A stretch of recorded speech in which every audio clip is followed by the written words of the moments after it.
Hey everybody, welcome back to the 30 Minutes of Fame podcast. Some people come on with me just looking for a 15 minutes of fame. Well, we're going to go for 30 because what's better than two of those? So today I'm here with the Misfits comedy troupe. I've got Chris Basso in the middle, Brett McCrindle on the left, and Nina Waller. You guys can figure out who's who. It's pretty easy. Welcome to my little show here. Thanks, Dave. Thanks for having us. So yeah, me and my girlfriend, we don't get live comedy come to town very often. There's been one comedian come to Little Claire's home in the last 4 years, so it's kind of a big deal, and I'd love to see more of it. And I didn't know how the town was going to take it, but it seemed, except for people being afraid to answer questions, honestly, I think I think it went pretty well. So, what's the story of Misfits? How did it get started? And let's go from there. We've been going for about a year now. We started out last year. I found myself without work for I was working with family. Things didn't work out. So I didn't want to find a real job. I figured, hey, I'll round up my friends and let's do this. Let's start doing some shows. And turns out it is a pretty real job. Yeah. Takes up a lot of our time. So So you were in Claire's home last night. The night before you were in Cardston, which is a very strong Mormon town. yeah. Um, Mm. how was that reception, and what's the strangest crowd all three of you have ever performed in front of, like found out last minute? The reception was pretty incredible. Maybe even better than any of us were expecting. They were down to laugh at all of our dirty dick jokes and our weird stuff. So I don't know if the Mormon population was out, if we got some of the few that had been excommunicated, but we had a fun time.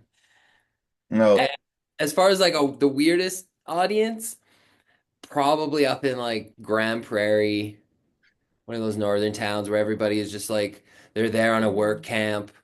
They're just like almost forced to go just because there's nothing else to do. It's just a night away from the cocaine and porn. They're just like, I need a night off. So they come to my show. now Nina, last night you announced the mission to receive a certain photo. Has that been successful in the last 10 hours, or? Some people have been very clever with the dick pics. Usually I get like actors like Dick Van Dyke, things like this. So Dick Cheney's and all sorts. One guy sent me uh it was just a picture of like a scrawl of cock and balls on like a guitar pick, and I'm like, that's clever.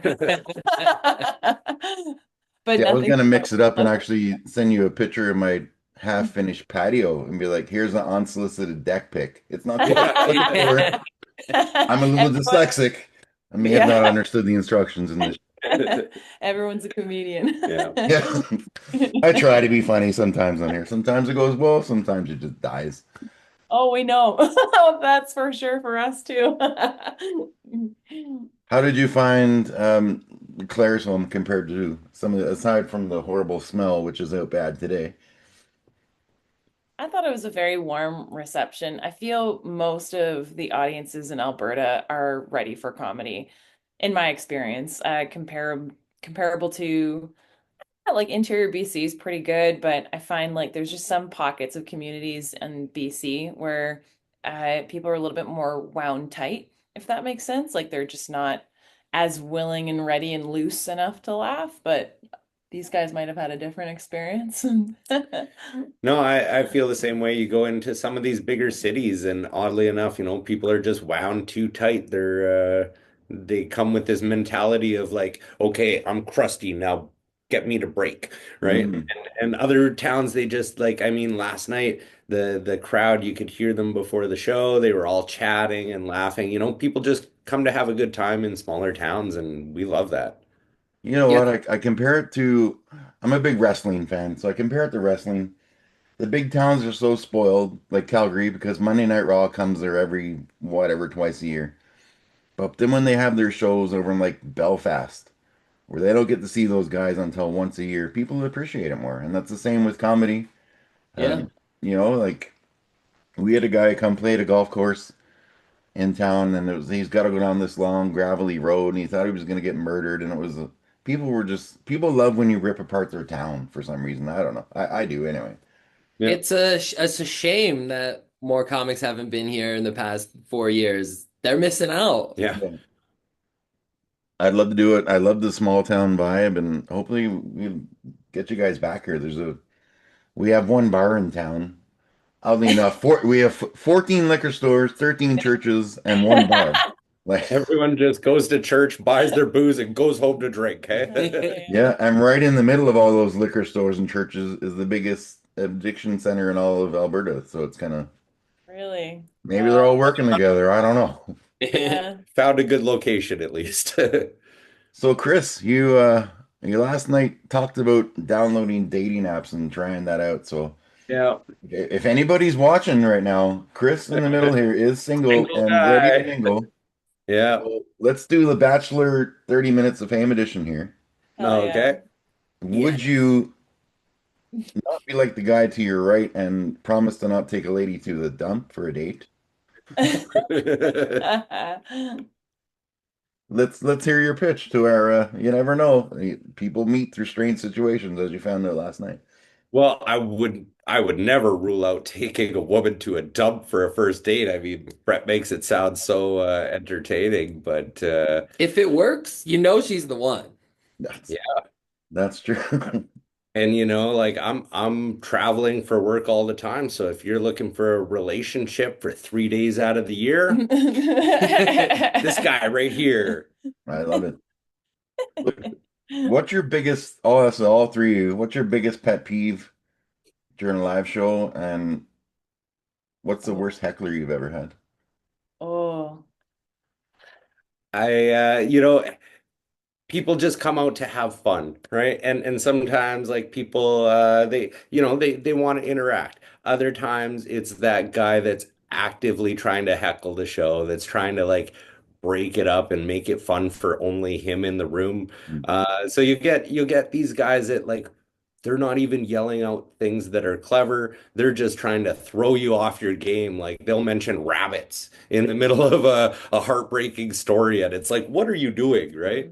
So those guys are pretty terrible, but everybody else, I think they just come to have a good time, and sometimes they get a little vocal about it. So we try to have fun with them, right? I find though that that's at least in line with the focal point of the show. Like people commenting at least brings attention back to the stage. Whereas my pet peeve is people in the audience that are so blatantly loud and interruptive, where they're just in their own little world talking at their tables, or worse, when the venue itself, their staff are just mindlessly yelling orders and like turning on machines like unnecessarily. And it's like this is we're supposed to be in a team here, like group Yeah. effort towards the show. So it's like you being like, "Do you want a cheeseburger?" Like it's just like, "Oh my God." Like, "Oh my God."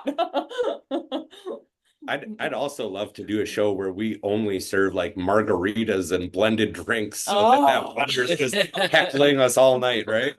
Yeah, nothing like a joke that you're setting up and then just before the punch.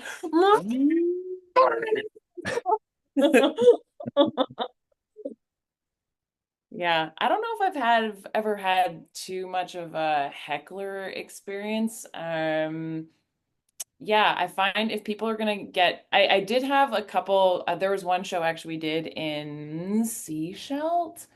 Seashell. We had a large family reunion table, and this probably was the most dysfunctional fucking family I've ever seen.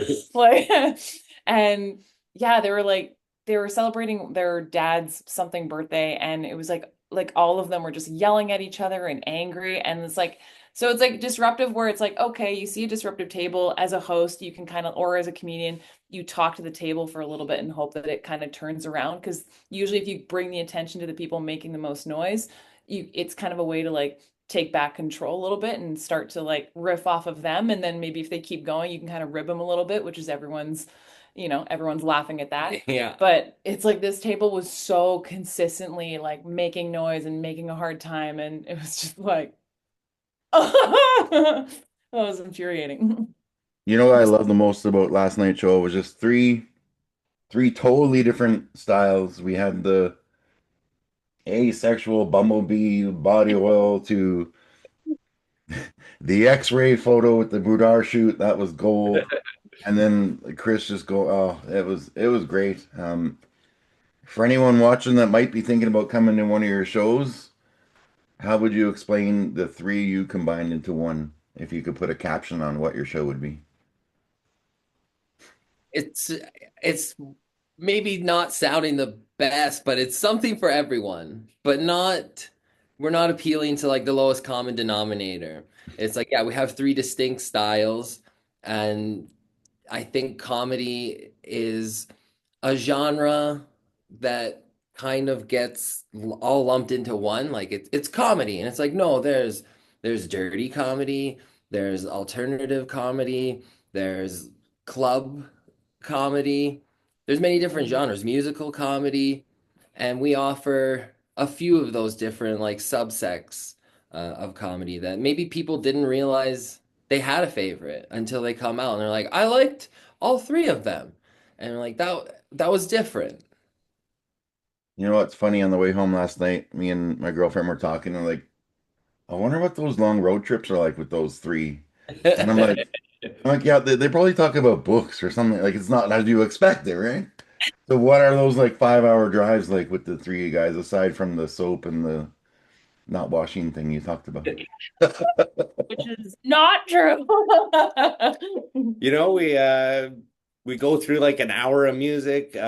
Nina's great at really inspiring some deep conversations Oh, in yeah. us. She loves asking these these questions like, I if you do. were in this situation, what would you do? And so that really breaks up the drive a lot. And then we typically, we like to have our hour of silence where Nina just lays down in the back and does some aerobics while she's laying on her back. We're You actually know, probably three very chill comedians. Like we're surprisingly very organized and very stable humans when together. Stable now in the Yeah. moment. I noticed last night, and I got out of the shower, and I'm like, holy shit, I'm a socks first guy. Yeah, I never even thought about it. So, yes. so that may be my new stupid question I ask at the end of every episode. I can give you like 25 cents an episode or something, but Oh, yeah. you'll find out later what my stupid question is. But it could change it up and ask them what's the first thing they put on after a shower. And I'm gonna start telling people that even if they don't do that, they should try it. it's a whole new world. It's See what kind of day you have. so far it's going great. Yeah. Brett actually influenced me the other day. I was in the shower and I didn't even realize I put on socks first. I was like, oh, what the hell? He's growing on me. So you guys are touring a lot of Alberta. I looked at the map last night, and wow, it's going like this, like Nikki said, all over the place. Not like this, Yeah. but what's This one city is here? What's your one city in all Canada that you guys want to perform in so bad? Well, Chris is taking us for at least me. I've never been to the East Coast. I was like in Montreal when I was like 18 years old, but I've never seen East Canada. So it would just be, I'm very excited just to kind of hit new territory because when you're performing a show and you're performing it in different with different audiences from different places, like it's such a different feeling because like you're saying the same jokes, but you're getting a completely different vibe and it changes you and it hones it, I think, Yeah. even more. So I'm kind of excited for that. But I would say like Halifax for me because I've never been like that area. Oh, you need to Halifax. have a real Halifax Donair, East Coast Halifax Donair. I'll message you the place to go. These guys Oh used to have yeah. they used to have a live stream of their meat, and it was just the spinning Donair meat, Like 24 a hours a day. fireplace, Yuletide. Yeah. I'd watch that preferably. But it's the best doner you'll ever have. But if Amazing. you're going to Newfoundland, I know you guys are heading near Fort Mac. That's kind of practice anyway, because it's 99% Newfoundland. Oh my That God. that can be your test run. Hell yeah. My favorite shows, or the city I'm most excited to get back to, is where I've had my best shows. They were also in Eastern Canada, one in and like in smaller markets. One in Sydney, Nova Scotia was will always be burned into my memory. And then also Hamilton, Mm. Ontario, of all places. I went there once by accident. It's Yeah. I'm not a fan of that Southern Ontario tip either. I'm living in BC now, so there's not enough nature down there for me. I lived in Toronto from 2000 till 2007, and I moved to Calgary. And I'm surprised people don't drown when it rains there, especially in like where I lived, because they're so welcome with their noses up in the air. Man, that's fun. And I held the door open for a lady once, and she just stopped. She's like, "No, you go, get the hell away from me!" Like, what are you doing? I'm like, "Because I'm That's from Newfoundland, right? It's in my blood to be like that, to think of others yeah. first." And I lived in Toronto for 5 years, and I would always thank the bus driver when I got off the bus, and everybody would just look at me because I grew up in Alberta, and they're just like, "What yeah, are you doing?" It's like That's thanking them. I don't. Yeah, well, I had to put my we were doing some work with reserving hotels for the tour, and I had to be on the phone with some of the hotel owners in the East Coast, and I was like, Jesus Christ, you guys are like as friendly as the rumors. Like you were the reason why Canada is nice. you know what? There's a lady on Instagram and TikTok. All she does, she's in Ontario, but she calls random numbers in Newfoundland and just has conversations with people, and they don't even care.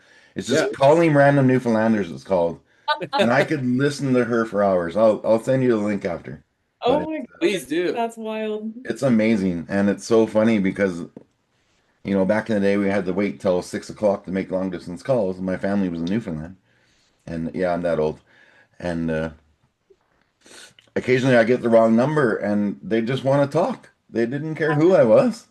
So cute. Yeah. Oh, how are you? What's life Oh, like? yeah. I miss that place so much. And Wow. I think a lot like the East Coast communities. I love like last night. It was a great show here in town, and I love these smaller communities because that's where you get these like just incredible people. I think one of our smallest towns that we did was like 360 people, which is usually a little low on the end that I shoot for. But then you get 65 people out, and all of a sudden you're like, oh, we got 20% of the town, right? So you're what the town's gonna be talking about the next day and stuff like that. And they're just so friendly. Yeah, It's it's awesome, Alex, right? I need to talk to some owners, and I have a lot of comedian friends. I was trying to get Lisa Baker out here, who I know all you are mutual connections, but she kills me. And Oh As yeah. a fellow Newfoundlander. yeah, well, I can understand it, right? When I first started this podcast, somebody after my second episode, someone was like, "Man, you need to work on that Newfoundland accent. I can't understand a word you're saying." I'm like, "Well, man, there's subtitles there. Like, have one of these." But What what city were you most excited to go to, Chris? Oh yeah, right. I love the small towns. I've been up to the Yukon last year with a different team, and I'm excited to take these guys up there. We're going all the way to D Dawson City, so I'm gonna get these guys to do the sourdough cocktails and all that fun little towny stuff. And I'd really love to get up into Yellowknife either this year or next year. So, kind of complete the set. I had a cousin that lived in Yellowknife, and he told me it's $29 for a case of Diet Pepsi. Yeah. So Ah, I wouldn't want to see the drink prices in a pub there, that's for sure. Jesus. Yeah, up northern Yukon, we saw like $43 for a burger. So 43? yeah, Holy so the crap. the pricing is insane. Is there anything that's cheap there or no? We'll buy a case of granola bars and eat off that for a Oh my week. So God. So what's it like for you guys? This is for all three of you as well. Like some of my episodes only get 20 views, some get 200. I don't care. Me, it's about impact yeah. and affecting. So when someone comes up to you after a show and they're just like, "Man, I really needed that laugh tonight. Thank you." Like, what does Oh, that mean to you when someone comes up and says that?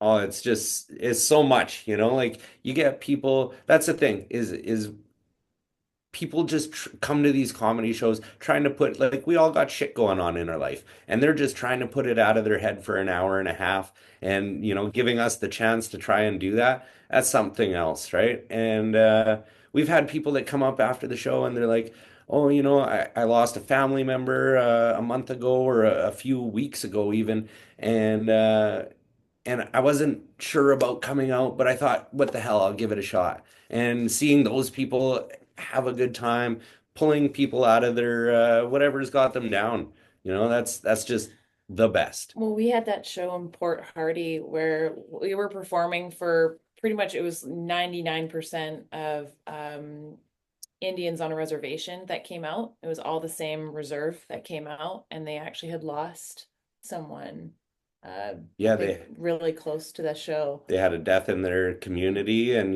they weren't sure if they were going to make it out, that sort of thing. Yeah, But their whole, like, it was a 50 plus yeah. group from their community that came out, and They had- the fact that they were all coming to laugh, they had a great And they had a time. good time. Yeah, so that was Um, cool. so yeah, we have canceled other shows where there have been tragedies in the community and stuff like that. But that's the thing, is coming back, having that laugh in appropriate timing. It just, we all heal, right? Mhm. I love it. I had one instance where, because I have a whole bit on the X, it's a little bit longer piece, and I did a middle set, back where I'm from at the Queens, and I don't really realize it anymore because it's sort of just material that causes so much angst, and usually that's the material that I write jokes on because I just have so much to say. And this one woman came up to me, and I guess I didn't really clock, like, I'm just here for the laughs, but I didn't really clock, like, that's also my content. And she came up to me and she's just like, I just got out of a relationship, and that just felt really cathartic, like hearing you talk about stuff that I went through similarly with like a similar dynamic. And I was like, oh yeah, right. Like, like it's not just the jokes, it's like the actual stuff that you're describing, like, all the pain and or whatever crap that people maybe don't talk about or that she hasn't talked about yet. And it's just nice to feel seen. So that was a cool moment. Hell yeah. Brett, how about you? Oh my, get away from me, loser. No. I didn't need a laugh. No, I probably those exact same sentiments. I said that. I think they said it really well. I had a comedian slash magician on my show 6 months ago or so, and he had gotten this gig at a care center, and he didn't know he was going to perform some magic. And when he got there, he found out it was palliative care, so he was performing Oh my God. for 50 people in beds that and he has so much interaction with his show, right? Like he drew a picture of me on the podcast, and all of a sudden it started talking, like, and he's like, Yeah. "What do I do?" And he was like, "It was the hardest moment of my life." But after, he's like, my family came up to me and they said, "You know what? He had some movement. He had some interaction there, and it meant a lot to them." So Wow. you never know. Kind of brings a whole new meaning to the world. His set killed. Um, One last question, and then I got my stupid question for you guys. I do have a lot of mental health guests on here. Um, how do you find comedy helps with your own mental health struggles? I got into comedy at around 30. It was a little bit of a low spot in my life, and I was looking for something to turn it around. I kind of stumbled across comedy when I saw a comic at a club do a terrible job that night. Did not win over the audience at all, and I thought, well, hey, I could write about my trauma, right? So I find it great, getting those stories out, sharing your damage with people in a light tone, and realizing that you're not alone in it. Like, we all struggle with shit, and we could either focus inward and let it beat us down, or connect with other people and share experiences to help dig yourself out of it by connecting with others, right? Perfect. Um, I feel like I've had this conversation with a couple other female comics where I feel like comedy forces me to do something that I find extremely difficult in real life, and that is expressing myself honestly. Um, I find that in my personal life, I tend to shut down. I tend to people please. I tend to repress because I'm so afraid of, either rejection or, whatever repercussions there are with, something like setting your boundaries or, communicating your honest feelings to somebody about something. There's been a lot of negative impact that I've had with that in my life. And so when I'm on stage and there's literally a microphone in my hand and suddenly I've got all this attention, it's sometimes a weird battle because I don't, and I've related to other female comics who felt this as well. We don't feel deserving. Like we don't feel like, oh, like suddenly we have the attention we've always wanted and we have the ability to express ourselves, but it's like, oh shit, like I shouldn't be here. Like I'm so sorry. Like I'm so sorry. But that's also the part of it that's really healing, is because it forces you to express, it forces you to be honest, because comedy is truth after all, like in a, whether directly or not. But there's also a weird safety with saying it to strangers and not the people in your life. So it's a step in the right direction. That's kind of like a short snapshot of my story. Now I feel like I should have gone before Nina. That was way insightful. Mine has been up and down throughout the years. I've been doing comedy since 2009. And similarly to Chris, I started when I was kind of out of a relationship, super low point. Comedy brought me up, and then I was doing good and feeling good in comedy. And then it's hard to not compare yourself to others in comedy. And you're like, oh, why am I not getting the same opportunities? So then that can kind of bring you down. And now I don't think comedy affects my mental health too much either way. I do go to like therapy quite regularly, almost weekly. So that kind of really helps stabilize me. And now comedy is like my connection with comedy and like mental health is kind of more body focused, in the sense that I do landscaping for work, which takes quite a toll on my body. I've been doing that just as long as I've been doing comedy.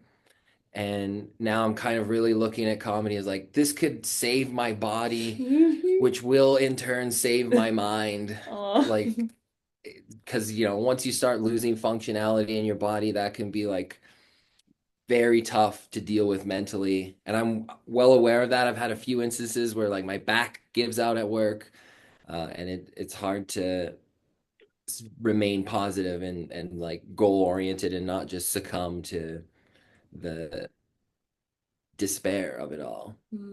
If you got out of comedy and permanently, or got out of landscaping and permanently in the comedy, Phil might be very thankful. Shout out to Phil. He's watching. If anyone wants to know what the hell I'm talking about, you're gonna have to go see these guys live all over Alberta. We're trying to get a chiropractor to sponsor Brett. Yeah. I know some people. Well, we got one in town. Of course, it's just one. Yeah. 2 7-Elevens, but one chiropractor. Oh my God. It's there's actually a whole series about how good the chicken wings are at the 7-Eleven here for some reason. People come from Calgary, Lethbridge. I don't know why. I don't know if they're sneaking something in there to make it more addictive, It's insane. but something going on. So I've got one more question for all three of you. This is first going to be for Nina and Chris, and then Brett gets his own special question. Okay. But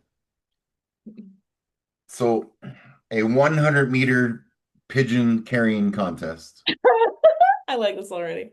How many pigeons could you put in your arms and still have left in your arms when you cross the 100-meter dash line? All right, you answer first. To keep them all across, I think 6. 6? Yeah. Couple under the armpits, couple in the creases of my arms, and 2 in each hand. They're getting there.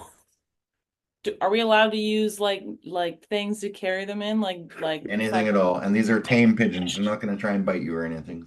Okay. Oh, I set realistic goals for myself. How Okay. many you taking? Well, because a typical adult pigeon weighs between 300 and 500 grams. So that's like a little less than a pound. I know that I can carry about 150 pounds farmers carry. So I'm Three. thinking like 300 pigeons. Wow. You know, I've done 72 episodes and that puts you in first place. You just passed the little Mexican lady who's 4'8" that said she was gonna put double-sided duct tape all over her arms and just I'm you're thinking the mesh new, bags is fucking like. you're the new number one. So Brett, you have a basket at the start of this 100-meter race. You have to put as many bumblebees in this basket as you can. How many bumblebees do you have in this basket at the end of your race?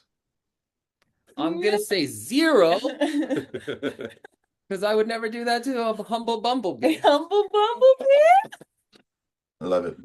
I For would just anyone that I has would no love- idea why the hell I asked that, Brett has a very special poem that he unveiled last night. I thought it deserved a clap. I tried to get and it failed horribly.